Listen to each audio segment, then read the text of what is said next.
Buenas tardes, estimados estudiantes. Bueno, vamos con la clase del día viernes 27 de marzo, la sesión de 2 horas. Vamos a seguir avanzando en nuestros temas de capacitores. Eh, Vamos a empezar un nuevo tema que es el tema de las bobinas, que es una bobina, para qué sirve. Eh, También pues la idea es dejar un taller acerca pues de este tema. Entonces pues vamos a empezar. Bueno, capacitores en serie. Entonces acá tengo un circuito de capacitores en serie con una fuente de voltaje. Entonces vamos a analizar qué pasa con los capacitores en serie. La carga en los capacitores en serie, o la carga total de los capacitores en serie, es igual a la carga 1 igual a la carga 2 igual a la carga 3. Es decir que en serie la carga en los capacitores es la misma. Ahora recordemos que la carga se mide en coulombs y la capacitancia, que es igual en serie. Entonces la capacitancia se mide en faradios y es la capacidad que tiene para almacenar carga. Esta capacitancia en serie es 1 sobre C1 más 1 sobre C2 más 1 sobre C3. Así sucesivamente, si tuvieran más capacitores, sacan la capacitancia. Si tienen dos capacitores, se puede utilizar la fórmula que dice que es C1 por C2 sobre C1 más C2. Esto nos da faradios. Ahora recordemos esta ecuación que relaciona las tres variables principales en un capacitor, que dice que la capacitancia es igual a la carga sobre el voltaje. Capacitancia en faradios, carga en coulombs, voltaje en voltios. Capacitores en paralelo. Entonces, en paralelo, ¿qué sucede? También pues se le aplica una fuente de voltaje. Cada capacitor pues va a tener una carga y un voltaje específico. El voltaje en paralelo, pues recuerden que cuando dos elementos o más están en paralelo, comparten el mismo voltaje. La carga pues sí va a ser distinta para cada uno. Entonces la carga total de todo el circuito en paralelo, esta QT es igual a carga 1 del capacitor 1 más la carga 2 del capacitor 2 más la carga 3 del capacitor 3. Y la capacitancia en paralelo, la carga, recuerden, coulombs, y la capacitancia total de un circuito en paralelo es la suma de las capacitancias. Entonces ocurre lo contrario que en las resistencias, ¿no? Porque en las resistencias se suman en serie, en cambio capacitancias se suman en paralelo. Y en serie, entonces las capacitancias se trabajan con la ecuación de resistencias en paralelo. Bueno, acá tengo un ejercicio. El ejercicio tiene una fuente de voltaje. El ejercicio tiene un capacitor Q1, un capacitor Q2, un capacitor C2 y un capacitor C3. La capacitancia del capacitor C1 es 3 microfaradios, la capacitancia del capacitor C2 es 4 microfaradios y la capacitancia del capacitor C3 es 2 microfaradios. Entonces el ejercicio dice lo siguiente: se le aplica una fuente de 120 voltios. Dice determinar el voltaje y la carga en los capacitores. En cada capacitor vamos a determinar el voltaje y la carga en coulombs. Entonces, bueno, vamos a empezar a reducir el circuito. Si ustedes lo analizan, el capacitor 2 y el capacitor 3 se encuentran en configuración paralelo. Entonces, de aquí puedo sacar una capacitancia equivalente 1, que es esta, la cual es igual, capacitancia equivalente 1 es igual a la suma de las dos capacitancias, C2 más C3, es decir, 4 microfaradios más 2 microfaradios es igual a 6 microfaradios. 6 microfaradios es la capacitancia equivalente 1. Entonces, si vamos al circuito, tenemos que la fuente de voltaje, tenemos la capacitancia 1 y la capacitancia equivalente 1. Ahora, si quiero hallar la capacitancia total de todo el circuito, ¿cómo lo hago? Entonces, la capacitancia total es de un circuito de dos capacitores en serie. Y lo puedo hacer con la ecuación C1, capacitancia 1, por CE1, que es esta, la equivalente, sobre la capacitancia 1 más CE1. Eso nos da como resultado capacitancia 1, capacitancia total de todo el circuito, despejando, nos da 2 microfaradios. Esta capacitancia es la capacitancia total de todo el circuito. Ahora bien, ¿qué puedo hacer? Como ya tengo la capacitancia, ya tengo la capacitancia que me dio 2 micros, ya tengo el voltaje que son 120 volts, puedo hallar la carga total en coulombios. Entonces, la carga total en coulombios es igual a la capacitancia total por el voltaje. Entonces, la carga total es igual a 2 microfaradios, que ya lo hallamos, por 120 voltios. Entonces, esto nos da un valor de carga total del circuito de 0.24 milicoulombs. No confundamos estos milicoulombs o estos coulombs con capacitancia. Capacitancia son faradios. Si seguimos por acá abajo, entonces ¿qué pasa? En un circuito en serie, la carga es igual para todos los capacitores. Si lo recordamos por aquí arriba, en un circuito en serie la carga total es igual para todos los capacitores. Entonces, ¿qué sucede? Ya hallamos la carga total, que nos dio 0.24 milicoulombios. Entonces, carga total es igual a ¿qué? A la carga del capacitor 1, que es esta carga, a la carga de este, más la carga de los capacitores CE1. Entonces, la carga total es igual a Q1 y es igual a la carga QE1. Eso quiere decir que en Q1 la carga es 0.24, en capacitor 1 la carga es 0.24 y en el equivalente la carga también es 0.24 porque ambos están en configuración serial. Entonces, de esa manera, ¿qué podemos hacer?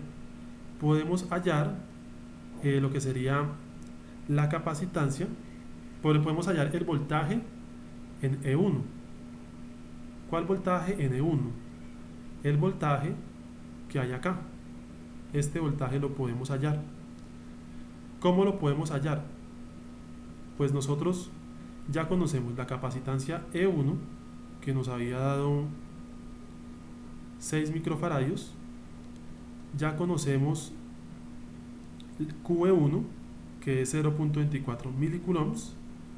Entonces, despejando el voltaje E1, este voltaje E1 es igual a la carga E1 sobre la capacitancia E1, es decir, 0.24 milicoulombs sobre 6 microfaradios de la capacitancia equivalente E1. Ahora analicemos lo siguiente. Este voltaje B1, que da 40 voltios, es el voltaje que hay aquí en estos capacitores equivalentes.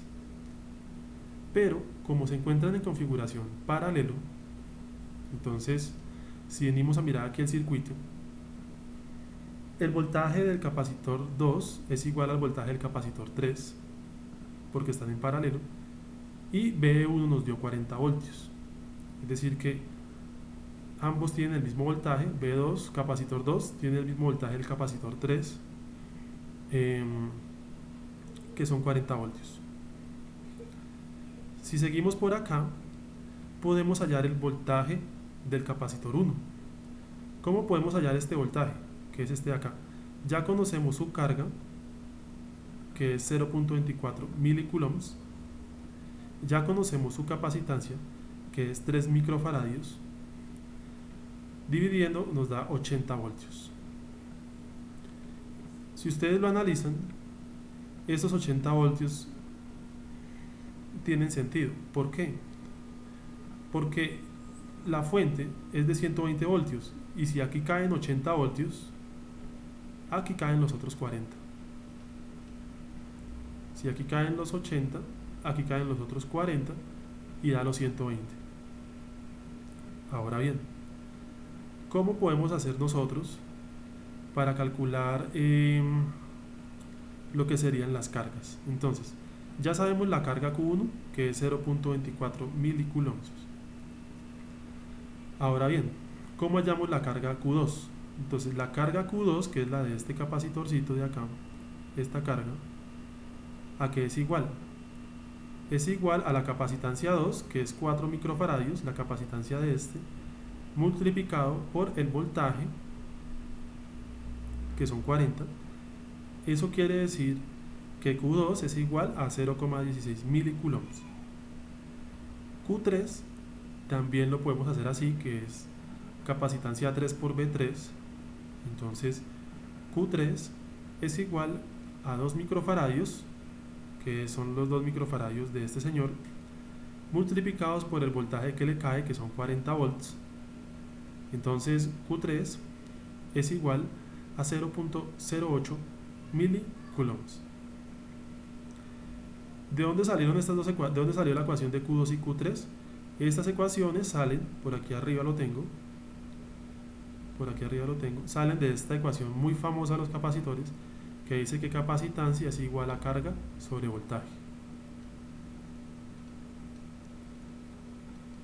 Listo. Para estas clases estoy siguiendo el formato IEEE, entonces vengo por acá arriba. Ahora vamos a ver lo que sería la energía almacenada por un capacitor. ¿Qué sucede? El capacitor almacena energía. La energía se da en joules. Entonces, recordemos que uno de los significados físicos de la energía es la capacidad para realizar un trabajo. Entonces, ¿qué sucede? WC, o energía almacenada por un capacitor, es igual a 1/2 de la capacitancia por el voltaje al cuadrado. También se puede expresar como la carga del capacitor al cuadrado en coulombs sobre 2 veces la capacitancia.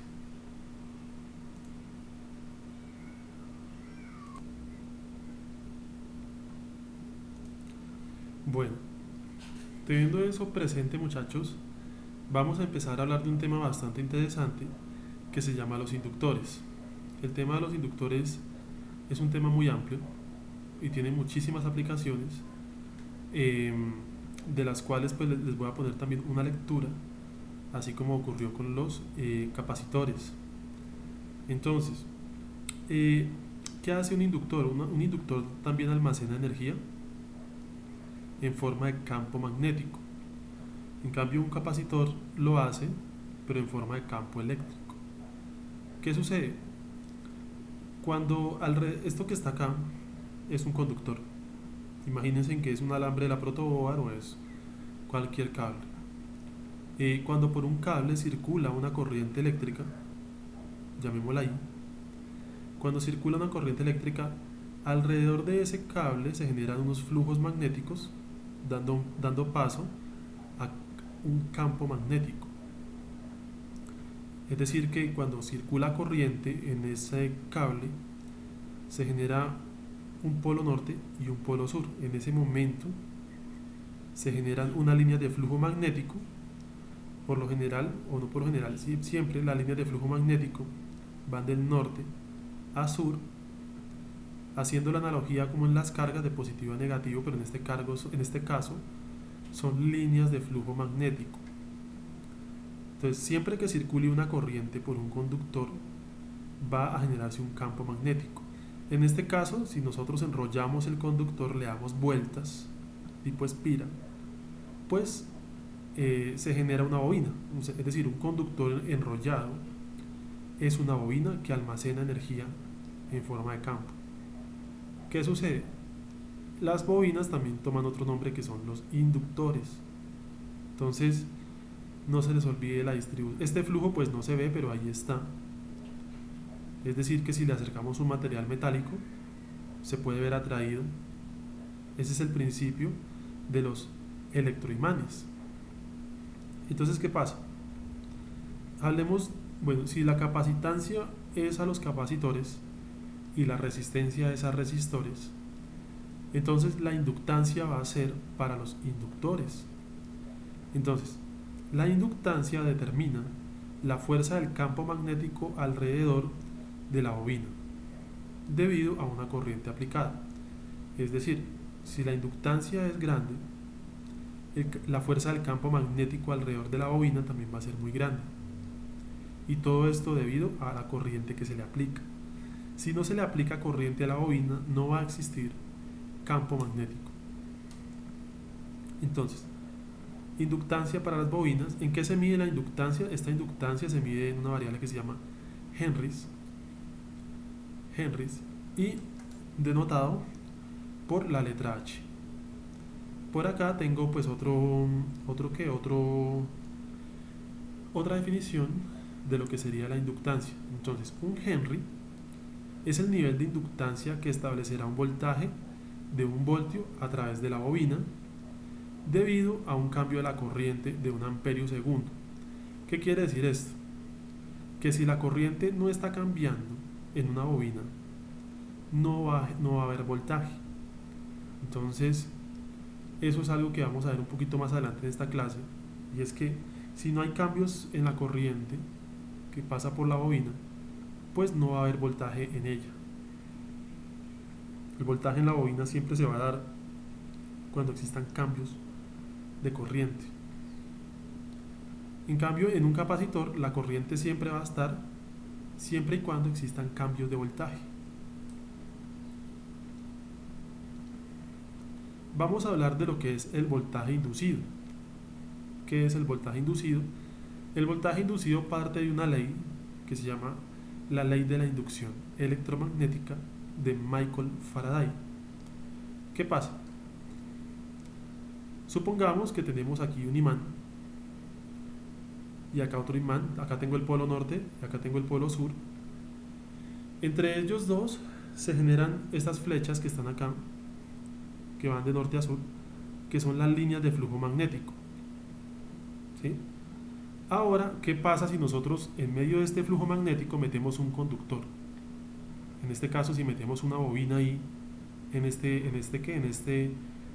espacio o en medio de estos imanes, entonces si movemos un conductor a través de un campo magnético como está acá, si movemos la bobina, si le empezamos a dar vueltas, de modo que esas vueltas o ese movimiento corten las líneas de flujo magnético, se va a inducir un voltaje en el conductor. Es decir, que E va a ser un voltaje que se va a poder medir en el conductor o en la bobina, siempre y cuando la bobina esté dando vueltas.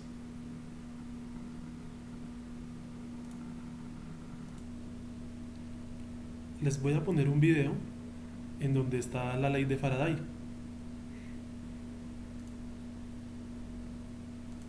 Hola, ¿cómo estás?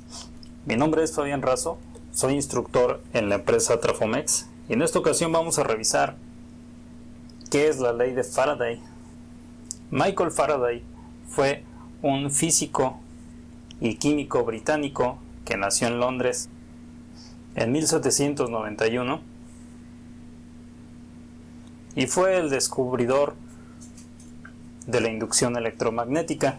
Su legado más famoso ha sido la llamada ley de Faraday, la cual consta de una forma compleja que podemos nosotros explicar de la siguiente manera. Nos decía que el voltaje inducido va a ser igual a la variación en el tiempo de un campo magnético o de flujo magnético, tras lo cual nosotros podemos revisar en esta simulación cómo esa ley de Faraday nos explica fácilmente el principio de funcionamiento de un motor eléctrico. Como podemos ver, nosotros tenemos un imán en la imagen. Ese imán tiene un norte y un sur, los cuales producen un campo magnético de líneas de campo magnético que salen del norte y van hacia el sur. Si nosotros pudiéramos colocar este imán dentro de una bobina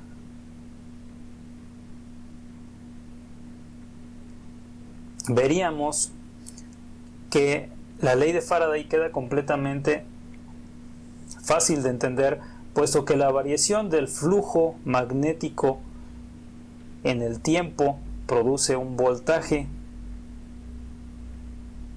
si éste atraviesa una bobina. Mientras nosotros tengamos el imán lejos de la bobina,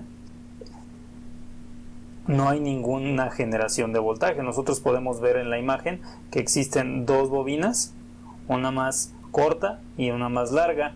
Estas bobinas están conectadas en sus terminales, se encuentran conectadas en paralelo a una lámpara y a un medidor de voltaje. Ahora bien, cuando nosotros acercamos el imán hacia la bobina pequeña, podemos ver que la aguja comienza a moverse y por lo tanto el foco también se enciende. Podemos ver que si el movimiento, el desplazamiento es lento, la intensidad de la lámpara es muy pequeña. ¿Qué pasa si nosotros hacemos un movimiento más pronunciado? La intensidad de la lámpara crece y también el voltaje que se está generando en el polo positivo y en el polo negativo. ¿Cómo podemos interpretar esto? Pues nos dice la ley de Faraday que un campo magnético variando en el tiempo produce un voltaje siempre y cuando este campo magnético atraviese una bobina. De esta manera, este es el principio de funcionamiento de un motor, es la inducción electromagnética. ¿Cómo sería esto? Pues nosotros tenemos la bobina, que en el caso del motor de jaula de ardilla, pues sería el estator. Representa esta bobina a los devanados del estator de un motor de corriente alterna de jaula de ardilla. Nosotros tenemos un voltaje, ese voltaje está generando electricidad y está haciendo que se mueva el rotor por medio de la interacción de campos magnéticos entre estator y rotor. Pero bueno, en este caso la ley de Faraday lo único que nos dice es que esta bobina, al ser el cruce, al sufrir la interacción de las líneas de campo magnético que salen del polo positivo al polo negativo del imán, o del polo norte al polo sur, como lo queramos llamar, generan un voltaje en las terminales de la bobina. Y recordemos que posteriormente a la ley de Faraday también se le colocó que el número de bobinas por la derivada del flujo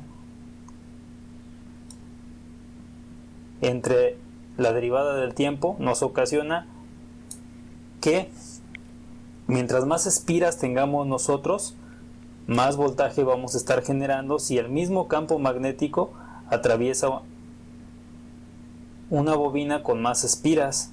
Como podemos ver, la intensidad del foco es mayor. En el voltmetro, en el medidor de voltaje, se puede apreciar que la intensidad es mayor mientras nosotros tengamos un número de espiras mayores.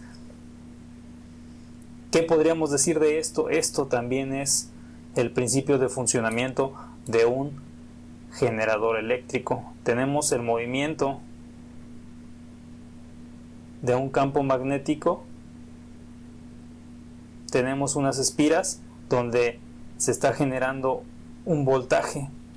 Entonces, de esta manera podemos explicar múltiples fenómenos electromagnéticos con la ley de Faraday.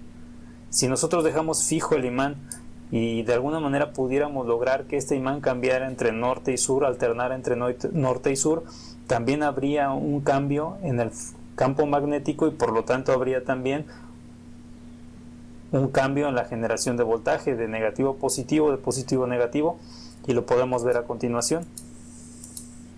De esta forma, al estar moviendo nosotros el imán, como sucede en un generador eléctrico o en el principio del motor, donde lo que se mueve es el rotor debido a la interacción de los campos electromagnéticos con el estator.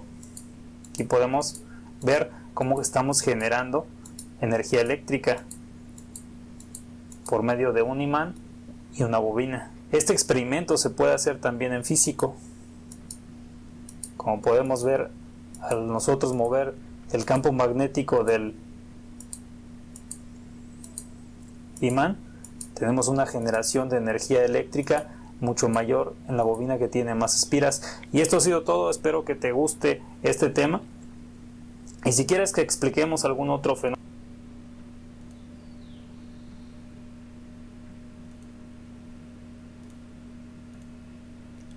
Listo, muchachos, entonces volviendo aquí, volviendo aquí. Se me perdió la presentación. La busco acá. Entonces, volviendo aquí, muchachos, pues ya sabemos que para que exista un voltaje inducido en una bobina tiene que estar cambiando el flujo magnético, ¿no? Por eso fue que, pues ahí en el video, cada vez que el imán se movía o la bobina se movía, pues existía un voltaje, y gracias a ese voltaje pues se podía prender la bombilla. Entonces hay una ecuación que dice que el voltaje inducido en una bobina es igual a N, número de vueltas de la bobina, por el cambio del flujo con respecto al tiempo.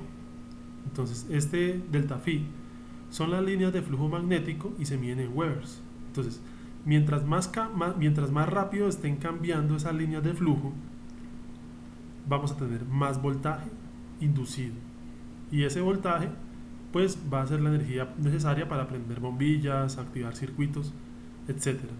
Entonces las líneas de flujo magnético se miden en una unidad llamada los Webers. Listo. Hay una notación utilizada que se utiliza mucho en las bobinas. Es una ecuación muy importante y relaciona el voltaje.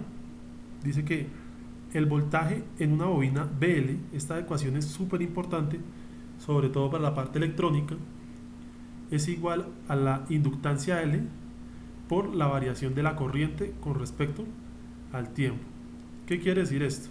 Que si la corriente no está cambiando, tampoco va a haber voltaje en un inductor, y este voltaje se mide en voltios. Entonces, a mayor inductancia, o cuanto más rápido cambie la corriente por una bobina, mayor será el voltaje inducido a través de ella. Entonces, hay dos ecuaciones muy importantes, una para bobina, la otra para capacitor. Entonces, para bobina dice L por dI dt, ese es el voltaje en una bobina, y el capacitor ya lo habíamos visto, la corriente en un capacitor es la capacitancia por dB dt, es decir que mientras cambie el voltaje en un capacitor va a haber corriente, y mientras cambie la corriente en un inductor va a haber voltaje. Entonces, en este orden de ideas les quiero hablar sobre los transitorios RL. Los transitorios RL, estos transitorios ya los habíamos visto, pero RC era para capacitores. Recordemos que cuando hablamos de transitar, hablamos de cambiar de un estado a otro, de un estado de descarga a un estado de carga, y de un estado de carga a un estado de descarga.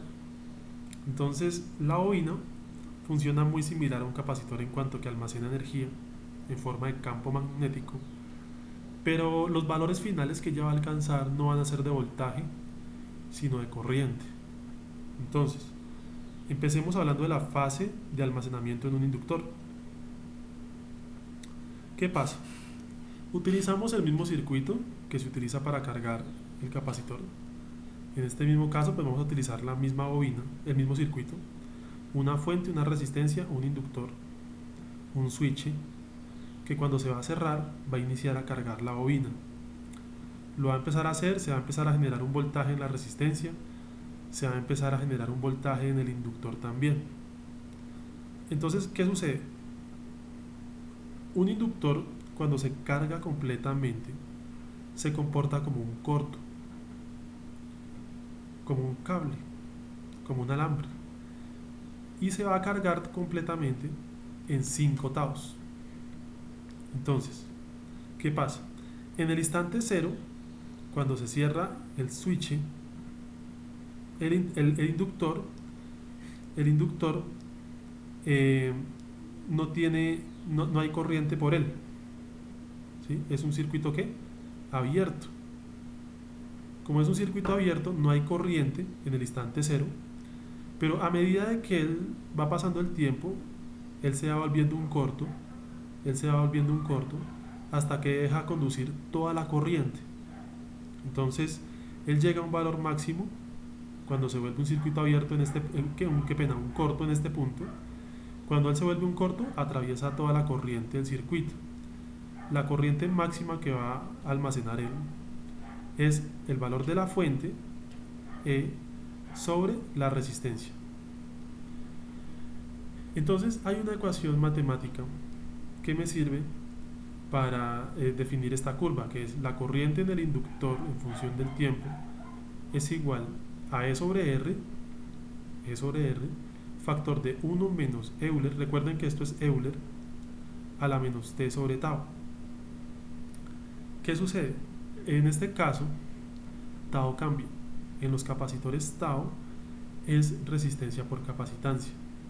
En los inductores, tau o la constante de tiempo va a ser la inductancia, L sobre la resistencia, y también se va a medir en segundos. Entonces, analicemos esto acá. En el instante en el que se cierra el interruptor, ¿qué pasa? En ese instante es un circuito abierto y no pasa corriente por él.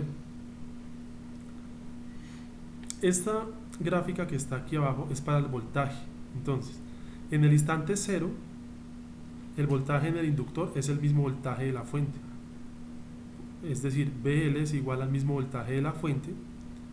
Es un circuito abierto. Pero a medida de que avanza el tiempo, como el inductor se va volviendo un corto, el voltaje en el mismo va tendiendo a cero. Es decir, que en carga, la bobina almacena una corriente máxima, pero el voltaje va a tender a cero cuando ella se comporte como un cortocircuito. Entonces, BL, que es el voltaje en el inductor, es igual a E, que es el valor inicial con el que él arranca, por Euler a la menos T sobre tau. Entonces, en 5 taos, ¿qué ha ocurrido? La bobina almacena un valor máximo de corriente, se vuelve un corto, y el voltaje tiende a cero, o es cero, porque recordemos que en un corto hay corriente más no hay voltaje. Entonces, esta ecuación BL es igual a L por dI dt. Esta ecuación me sirve para interpretar esto también, y es de la siguiente forma: mientras la corriente esté cambiando, por ejemplo en este punto, mientras la corriente esté cambiando, va a haber un voltaje. Mientras la corriente cambie en toda esta zona, va a haber un voltaje de I dt. Pero en el momento en que la corriente se vuelva constante en la bobina y ya esté cargada, pues esta derivada va a ser constante, va a ser cero, y ya no va a haber voltaje inducido en el inductor.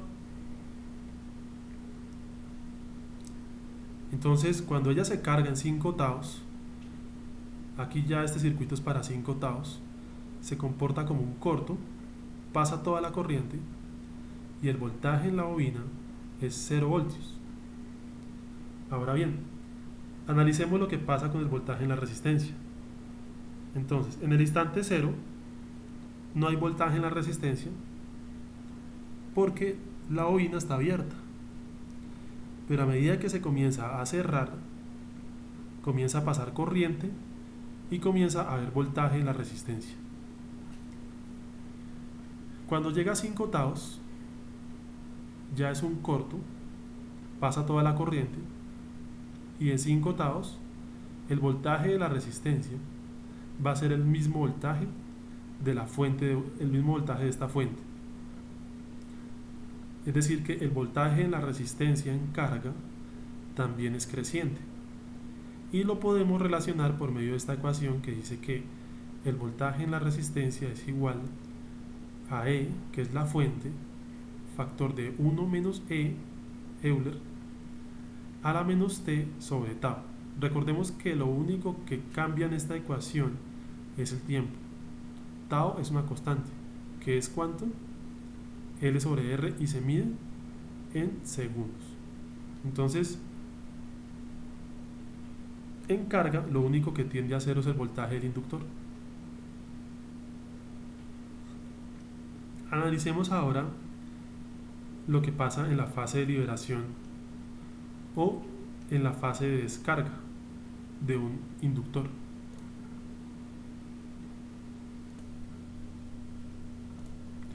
Entonces, en la fase de liberación o en la fase de descarga de una bobina, el switch pasa a esta posición y comienza la descarga de la misma. Entonces, ¿qué sucede? En este caso, la bobina arranca de un valor máximo. Su valor máximo es E sobre R, que es la corriente que ya tenía antes. Hasta 5 veces tau, ella comienza a perder esa corriente, a descargarse en la resistencia, y se escribe por medio de esta ecuacióncita que está acá, que me dice que IL es igual a E sobre R por E a la menos el tiempo sobre la constante de tiempo tau. Entonces comienza lo que sería la descarga del inductor. En este caso, pues la corriente sigue su misma dirección. Y pues, ¿qué pasa con el voltaje en la resistencia? Entonces, como la corriente tiende a cero en el circuito, la resistencia o el voltaje en la resistencia también va a ser cero. Cuando la corriente en la bobina llegue a cero, ya no hay corriente en la malla y el voltaje en la resistencia también va a ser cero. El voltaje en la resistencia arranca con el voltaje de la fuente, que es E. El voltaje en la resistencia, ¿cómo se puede describir matemáticamente hablando? Entonces, el voltaje en la resistencia es igual a E, que es el voltaje de la fuente, por E a la menos T sobre tau. Entonces, de esta forma, pues todo empieza a decrecer y el voltaje en la bobina también comienza a decrecer. Entonces, el voltaje en la bobina inicialmente también es E, decrece hasta 5 veces constantes de tiempo, hasta 5 veces la constante de tiempo, y es menos E. Ya les explico por qué es menos E.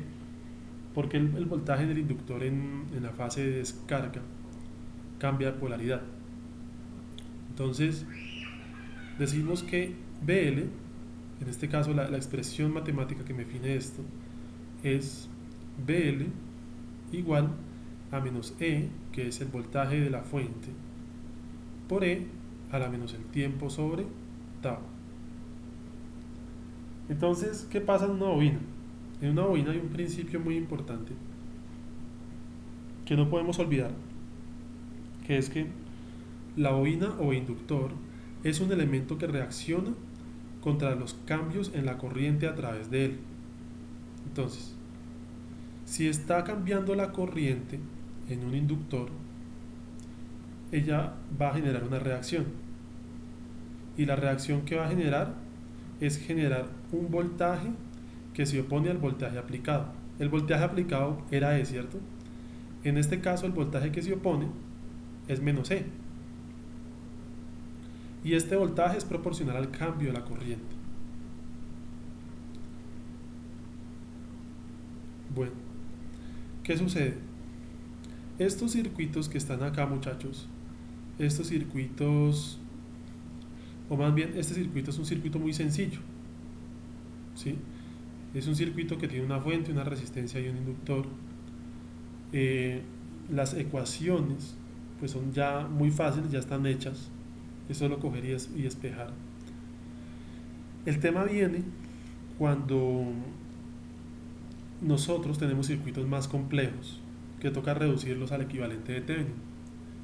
En el caso de las bobinas, también nos toca tener en cuenta el equivalente de Thevenin para circuitos más complejos.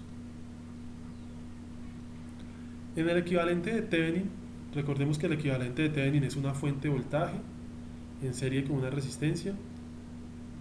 En el equivalente de Thevenin, el tau o la constante de tiempo va a ser igual a la L o la inductancia que se mide en henries o en henrios sobre RTH.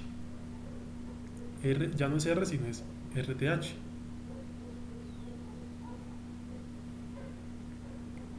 Entonces, ¿qué sucede?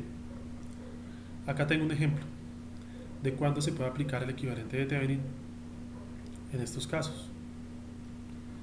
El ejemplo dice lo siguiente: determinar la expresión matemática para el comportamiento transitorio de la corriente IL y el voltaje BL. ¿Cuáles expresiones matemáticas? Las que vimos arriba, después de cerrar el interruptor. Este es el circuito. ¿Qué sucede? Cuando el interruptor se cierra, comienza a cargarse la bobina. Pero para poder determinar la expresión matemática BL e IL, es necesario convertir este circuito o el circuito externo a la bobina a lo que sería el circuito equivalente de Thevenin, para yo poder pues hallar esto. Este circuito, el punto B dice trazar las formas de ondas resultantes. Las formas de ondas resultantes van a ser las formas de onda para la carga de la bobina. Entonces, en este circuito nosotros tenemos una fuente de voltaje de 20 voltios, una resistencia 1 de 20 kiloohmios, una resistencia 2 de 4 kiloohms, una resistencia 3 de 16 kiloohms, una bobina L de 80 milihenrios. Entonces, ¿qué pasa? Se necesita llegar, para poder resolver esto, se necesita llegar al circuito ETH, RTH y pues con la bobina, ¿no?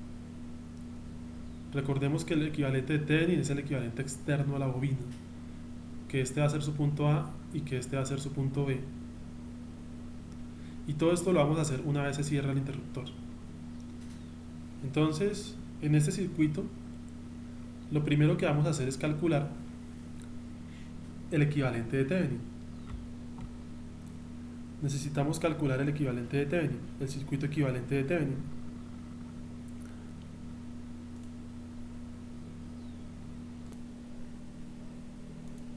Entonces, para el cálculo equivalente de Thevenin, ¿qué hacemos del circuito? Quitamos la bobina. Se cierra el switch.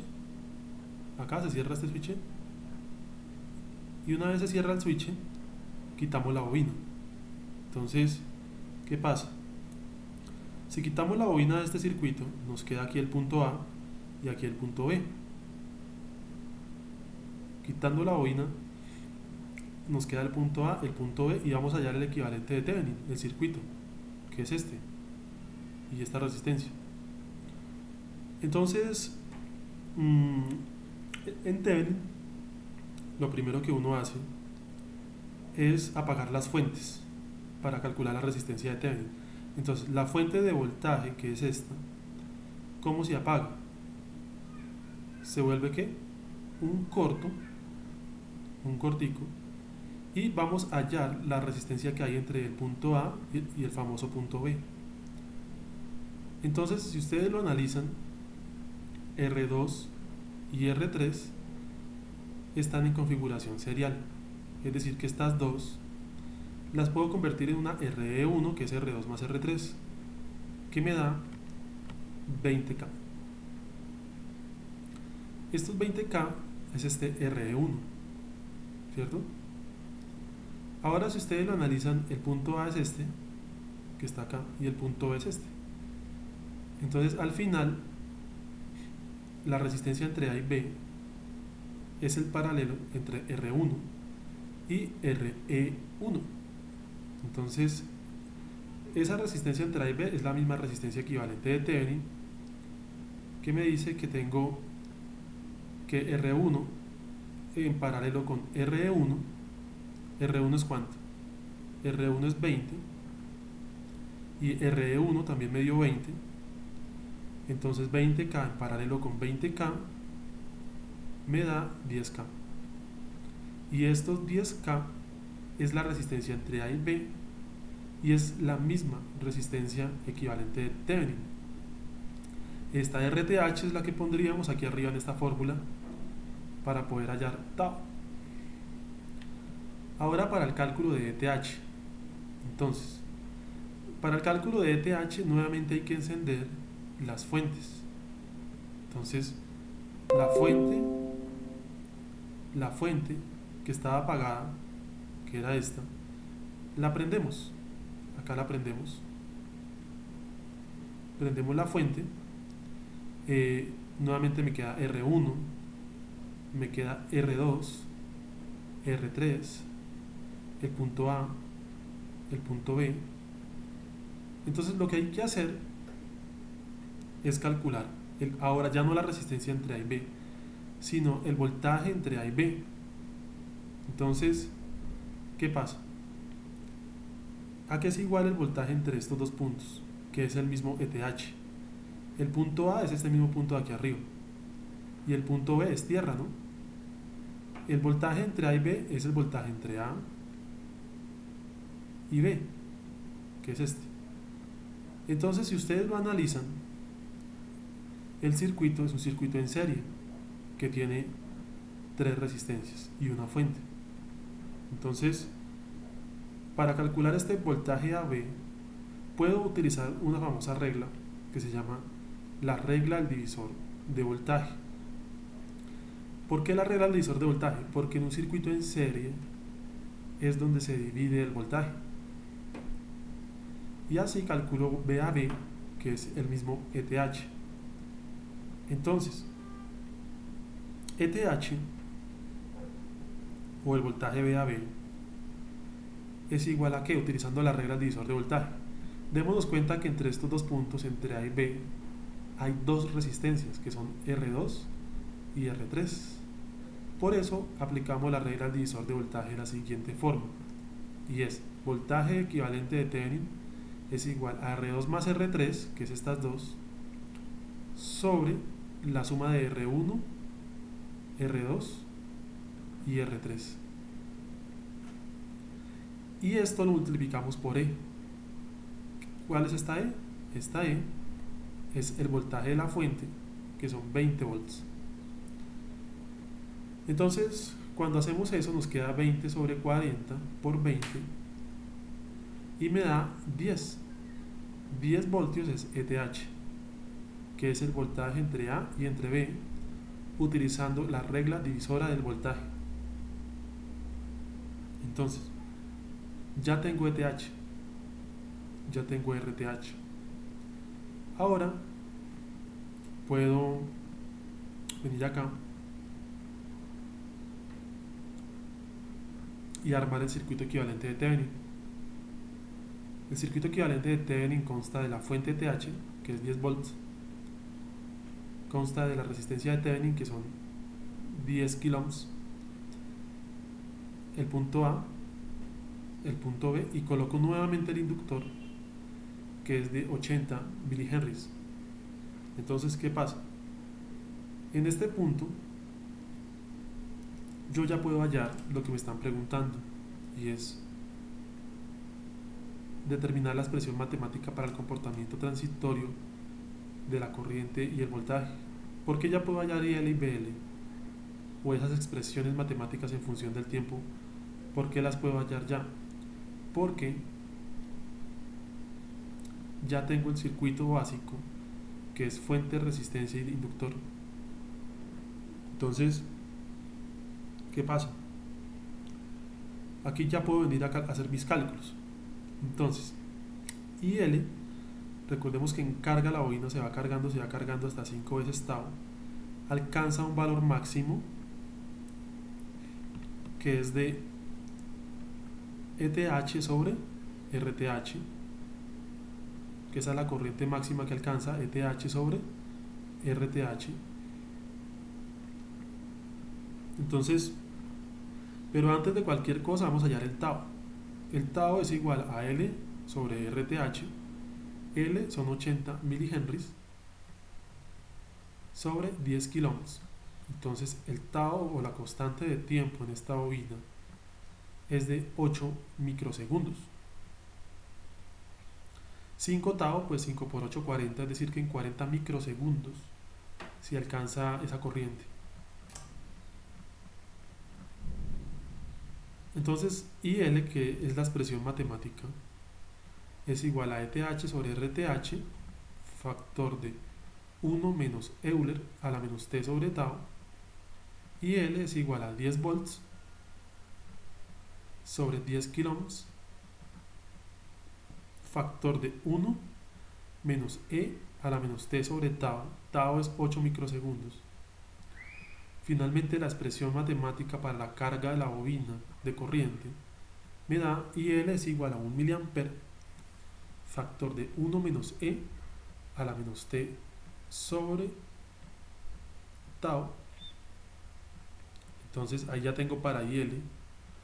Y para BL, recordemos que cuando la bobina se carga completamente, ella se vuelve un corto.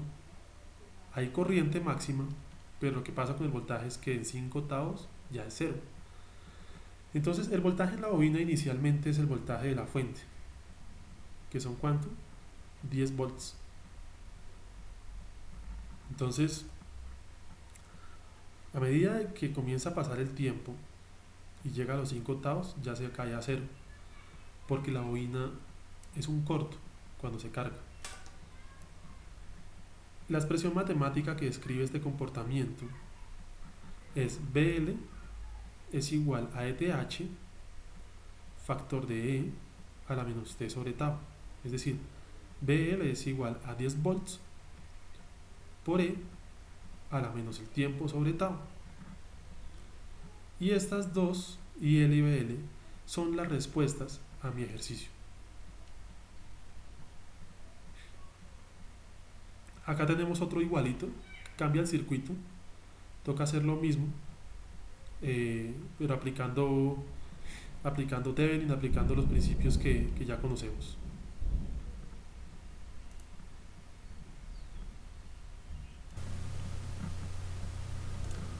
El ejercicio dice lo siguiente: determine la expresión matemática IL, BL después del cierre del interruptor.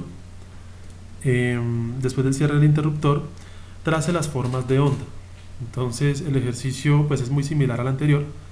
Cuando se cierra el interruptor, inicia lo que sería la carga de la bobina. Ella se carga con un valor máximo de corriente.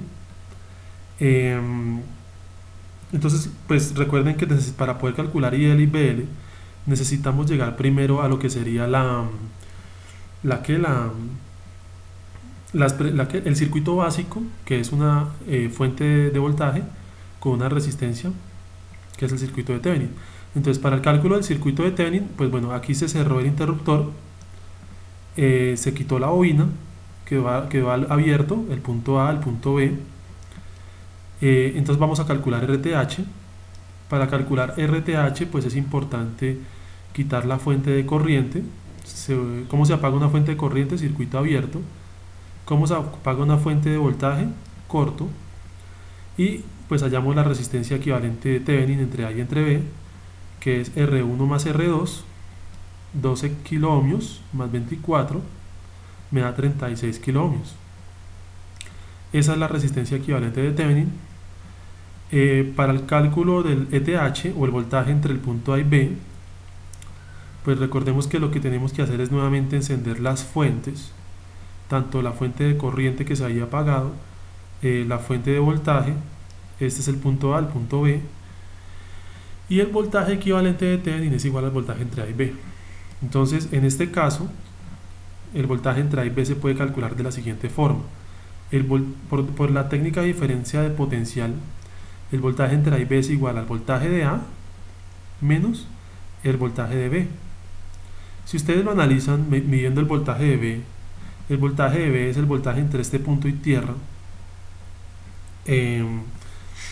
El voltaje de V es el mismo voltaje de la fuente de voltaje E, que es 20 volts. Entonces ya lo tenemos, ya tenemos el voltaje de V. Ahora necesitamos hallar el voltaje de A, que es el voltaje de acá, entre este punto y tierra. Entonces, para hallar el voltaje de A, vamos a utilizar la técnica de superposición.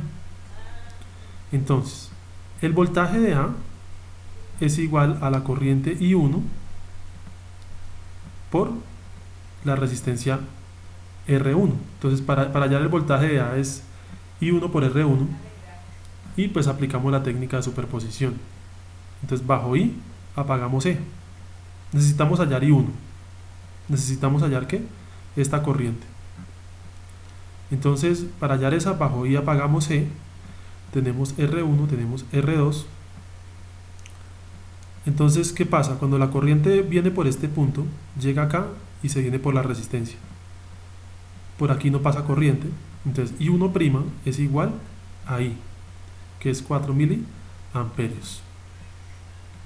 Bajo la fuente E apagamos I y vamos a calcular I1''. Pero si ustedes lo analizan, como está abierto acá, la fuente E no me está mandando corriente a R1. Por eso, pues I1'' es 0. Entonces, ¿cómo nos queda esto por superposición? I1 es igual a I1' más I1''. I1 es igual a 4 miliamperes más 0 miliamperes. Y esto es igual a 4 miliamperios. Entonces, el voltaje de A es igual a la corriente 1 por R1, o sea, 4 miliamperes por 12 kilómetros, que es esta.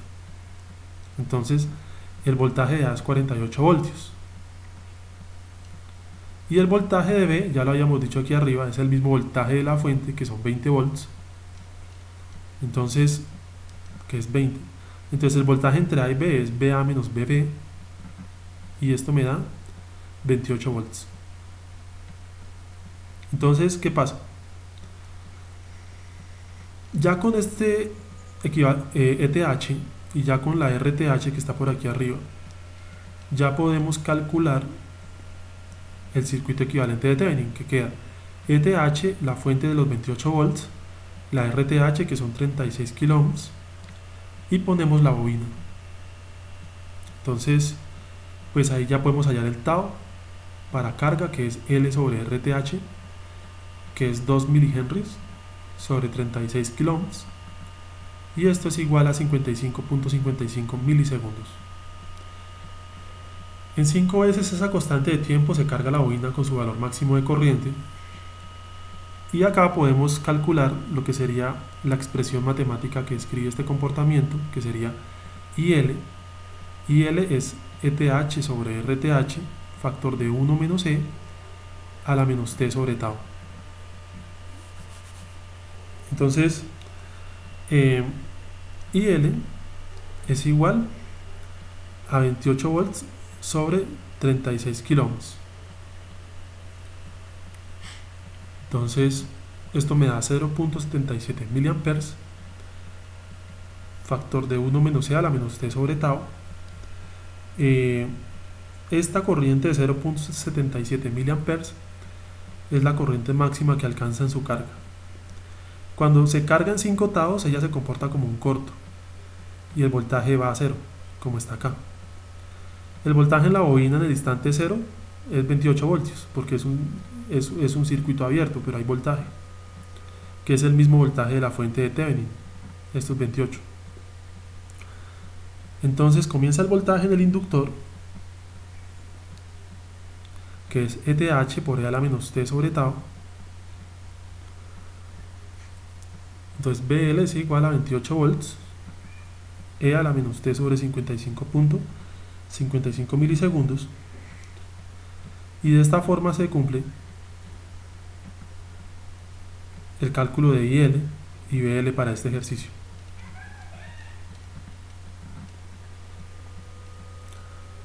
Inductores en serie y en paralelo. Entonces, ¿qué pasa, muchachos? Nosotros podemos sumar podemos sumar inductores en serie de esta forma: L1 más L2 más L3, y me da la inductancia total. Se comportan como resistencias en paralelo, que en serie.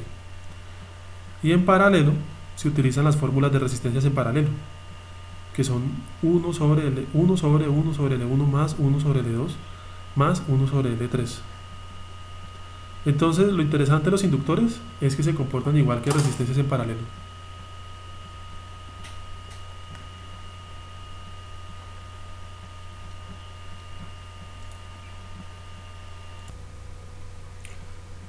Entonces, muchachos, pues de esta forma finalizamos esta clase. Yo les voy a dejar los ejercicios del taller. También les voy a poner una lectura de las bobinas, así como lo de los capacitores, ¿vale? Entonces, que pasen una excelente tarde. Cualquier cosa, recuerden, conéctense por favor a los diferentes horarios de tutorías que tenemos, que ya han sido establecidos, para solucionar dudas de esta clase puntualmente. Hasta luego.